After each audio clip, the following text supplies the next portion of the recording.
और क्या हालचाल, सब बढ़िया। तो एपिसोड 41 की शुरुआत होती है और हमें वांगलिंग को बताया जाता है। वांगलिंग की आफ्टर इमेज चलती है तो वो ओरिजिनल वांगलिंग को यहाँ पर बुला लेती है। अब भाई साहब जैसे ही यहाँ पर ओरिजिनल वांगलिंग आता है ना, तो जो वांगलिंग की आफ्टर इमेज थी ना, वो उसकी ओरिजिनल बॉडी में मिल जाती है। अब जैसे ही दोनों बॉडीज आपस में मिलती है ना, बोला जाए तो वांगलिंग और नकली वांगलिंग दोनों आपस में मिलते हैं ना, तो यहाँ पर हमें वांगलिंग को बताया जाता है जिसके अंदर थोड़ा थोड़ा नाशंग सोल लेवल बनने लगा है। वांगलिंग यहाँ पर समझ जाता है कि शायद वो जिस प्लान पर काम कर रहा है ना, वो शायद भविष्य में पूरा हो सकता है और वो नाशंग सोल लेवल पर पहुंच सकता है। अब इसके बाद हमारा ओरिजिनल वांगलिंग चलता है तो बढ़िया से एक मास्क लगाने के बाद भूत वाला अपने कमरे से बाहर निकलता है। अब जैसे ही वांगलिंग बाहर निकलता है ना, तो उसे बाहर एक बंदर डला हुआ दिखता है जो कि शायद टपक चुका था। वांगलिंग चलता है तो इस बंदर की आत्मा को निकालता है और आत्मा को अपने पास स्टोर कर लेता है। हालांकि वांगलिंग जैसे ही इस बंदर की आत्मा को निकालता है ना, तो उसे कुछ समझ में आ जाता है कि कुछ गड़बड़ है। अब इसके बाद वांगलिंग चलता है तो इस बंदर की आत्मा को एक जगह पर कैद कर देता है ताकि ये आत्मा को भी वो पपेट के रूप में कन्वर्ट कर सके। अब इसी के साथ वांगलिंग चलता है तो यहाँ से एक दिशा की ओर निकल जाता है। अब इतने में सीन शिफ्ट होता है और हमें लिमू वान को बताया जाता है जिसे कि कुछ अजीब सा महसूस होता है। वो तुरंत एक दिशा में आगे बढ़ने लगती है, लेकिन इतने में हम देखते हैं कि उसके सामने एक लाल बालों वाला बंदा आ जाता है और वो लिमू वान को रोकने लगता है। लिमू वान चलती है तो इसे एकदम नजरअंदाज कर यहाँ से उसे वांगलिंग की शक्तियां महसूस हुई थी ना, वहाँ की ओर तेजी से निकल जाती है। हालांकि बंदा चलता है तो ये भी लिमू वान के पीछे पीछे तेजी से आगे लाने लगता है। अब इतने में सीन शिफ्ट होता है और फिर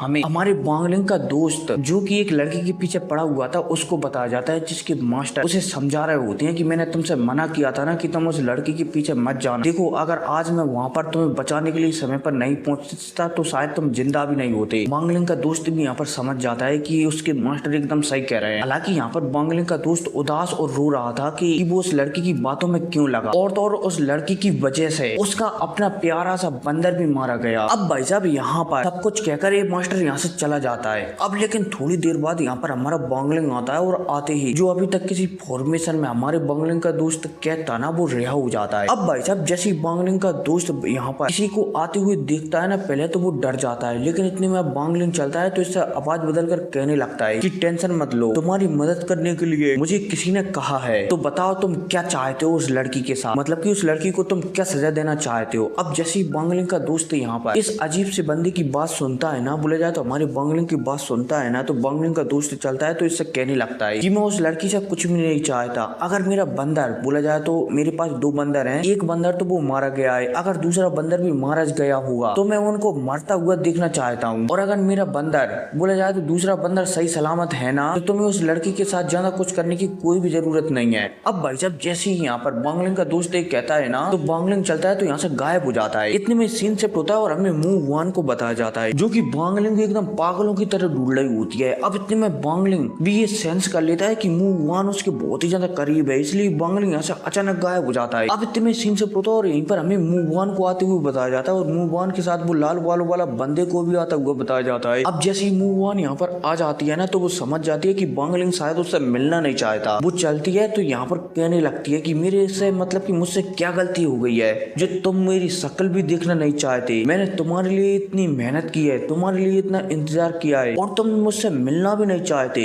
अब भाई साहब जैसे ही मू वान कहती है ना, तो हमारा वांगलिंग सामने प्रकट हो जाता है। और भाई साहब जैसे हमारा वांगलिंग यहाँ पर प्रकट होता है ना, तो जो बंदा यहाँ पर मू वान से शादी करना चाहता था ना, वो एकदम डर सा जाता है और अपने अस्त्र शस्त्र निकाल कर हमारे वांगलिंग पर हमला करने वाला होता है। तभी से अंदाजा लगता है कि सामने वाला बंदा ऑलरेडी नाशंग सोल लेवल पर पहुंच चुका है, तो ये डर जाता है और तुरंत अपने अस्त्र शस्त्रों को रखकर हमारे वांगलिंग के सामने हाथ पैर जोड़ने लगता है कि सीनियर मुझे माफ कर देना, मैंने शायद आपको गलत समझ लिया, और हाँ अब ये मत कहना कि हमारा वांगलिंग नाशंग सोल लेवल पर कब पहुंचा। अब भाई साहब भले ही हमारा वांगलिंग नाशंग सोल लेवल पर ना पहुंचा हो ना, लेकिन उसकी जो आत्मा है ना, वो बहुत ही ज्यादा पावरफुल है, वो नाशंग सोल लेवल से भी ज्यादा पावरफुल है। तो समझ रहे होगे कि मैं क्या बात कर रहा हूँ, ठीक है। अब जैसे ये बंदा हमारे वांगलिंग को देखता है ना, तो वो समझ जाता है कि वो वांगलिंग से नहीं जीत सकता, इसलिए वो अपने अस्त्र शस्त्रों को अंदर रखकर वांगलिंग से माफी मांगने लगता है कि नमस्ते एल्डर। हमारा वांगलिंग चलता है तो वो लिमू वान को दर्शन देने के बाद यहाँ से जाने लगता है। लिमू वान चलती है तो वांगलिंग को रोकने की कोशिश करती है, लेकिन वांगलिंग नहीं रुकता। लेकिन अब लिमू वान चलती है तो हिम्मत कर वांगलिंग से कहने लगती है कि मेरे पास, मतलब कि मेरे 3 महीने बाद इसके साथ सेरेमनी होने वाली है, मैं उम्मीद करती हूँ कि तुम भी वहाँ पर आओगे।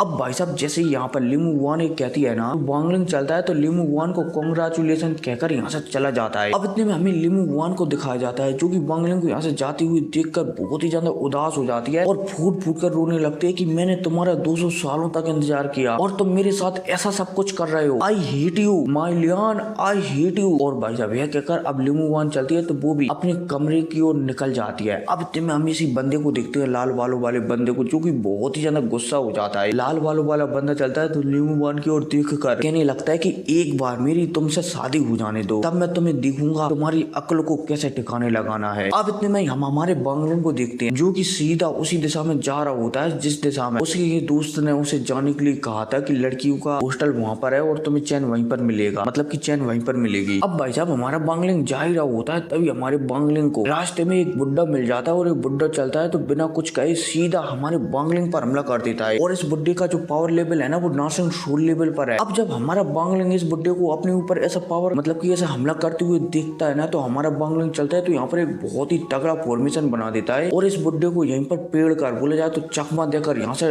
नोटू 11 हो जाता है और सीधा हमारे रूम में आ जाता है। अब जैसे हमारा बांगलिंग रूम में आता है ना तो सबसे पहले हमारे बांगलिंग की जो ओरिजिनल बॉडी थी ना वो यहाँ से गायब हो जाती है और यहाँ पर हमारे बांगलिंग की आफ्टर इमेज आ जाती है। अब इसके बाद यहाँ पर हमारा बांगलिंग चलता है तो पहले पपेट को बाहर निकालता है और हमारे बांगलिंग का जो दोस्त था ना उसके दुश्मन थे ना चैन और वो लाल बालों वाला बंदा उसके ऊपर नजर रखने के लिए भेज देता है। अब जैसे ये सोल उन दोनों के पास जाती है ना बोला जाए तो लड़का और लड़की मतलब कि चैन और उस लाल बालों वाले आदमी के पास जाती है ना तो वो हैरान हो जाती है क्योंकि यहाँ पर तो एकदम एंजॉयमेंट चल रहा था। अब इतने में हमें इस लाल बालों वाले लड़के और इस लड़की के बीच की आपस में बातों को बताया जाता है। ये लड़का चलता है तो लिमू वान के बारे में कहने लगता है कि मैं लिमू वान से शादी करना नहीं चाहता। वो क्या है ना कि उसके पास 200 सालों का एक्सपीरियंस है, बोला जाए तो ट्रेनिंग है और उससे शादी कर मैं उस ट्रेनिंग को छीनना चाहता हूँ ताकि मैं नासिंग शोल लेवल पर पहुंच सकूं। अब भाई साहब जैसे हमारा बांगलिंग अपने पपेट के थ्रू इस लाल बालों वाले बंदे की बात सुनता है ना तो हमारा बांगलिंग ऑर्डर दे देता है कि खत्म कर दो दोनों को। और भाई साहब जैसे हमारे बांगलिंग का पहला पपेट बांगलिंग का आदेश सुनता है ना तो वो सीधा दोनों की आत्माओं को ही निगल जाता है। लेकिन इतने में हम देखते हैं कि इस लाल वाले बंदे की जो आत्मा थी ना उसके ऊपर कोई घंटा टाइप का ट्रेजर चढ़ा हुआ था, इसलिए पपेट इस लाल बालों वाले बंदे की आत्मा नहीं निकल पाता बल्कि इस लड़की की आत्मा को निकल जाता है और निकलते ही यहाँ से नोटू 11 हो जाता है। अब इतने में हमारे बांगलिंग को बताया जाता है जो कि समझ जाता है कि लिमू वान उससे 3 महीने बाद मिलने के लिए क्यों कह रही थी, क्योंकि शायद वो उस लाल बालों वाले बंदे के साथ शादी करना नहीं चाहती। हमारा बांगलिंग समझ जाता है कि लिमू वान के दिल में उसके लिए जरूर कुछ ना कुछ तो है, इसलिए वांगलिंग चलता है तो यहाँ से नोटू 11 हो जाता है, मतलब कि सीधा लिमू वान के पास पहुंच जाता है। अब जैसे ही हमारा बांगलिंग लिमू वान के पास आता है ना तो पहले तो लिमू वान बांगलिंग से मिलने के लिए मना कर देती है, लेकिन फिर हमारा बांगलिंग एक दो वैसे शब्द कह देता है मतलब कि लिमू वान को डांटने वाला, तो लिमू वान हैरान हो जाती है और लिमू वान बांगलिंग से पूछने लगते है कि तुम कौन हो। बांगलिंग चलता है तो एक टोकन को लिमू वान को बताने लगता है कि क्या तुम इस टोकन को पहचानती हो। अब भाई साहब जैसे इस टोकन को लिमू वान देखती है ना तो वो एक ही बार में पहचान जाती है कि ये तो ड्रैगन टोकन है, ये भला तुम्हारे पास कैसे आया। बांगलिंग चलता है तो सब कुछ लिमू वान को बता देता है कि ऐसी ऐसी बात है, एक बार मैं नासिंग शोल लेवल पर पहुंच जाऊंगा तो मैं तुम्हें यहाँ से ले जाऊंगा। लिमू वान भी बांगलिंग की बात समझ जाती है और इसी के साथ ये एपिसोड खत्म हो जाता है। तो मिलते हैं अगली वीडियो में, टेक केयर।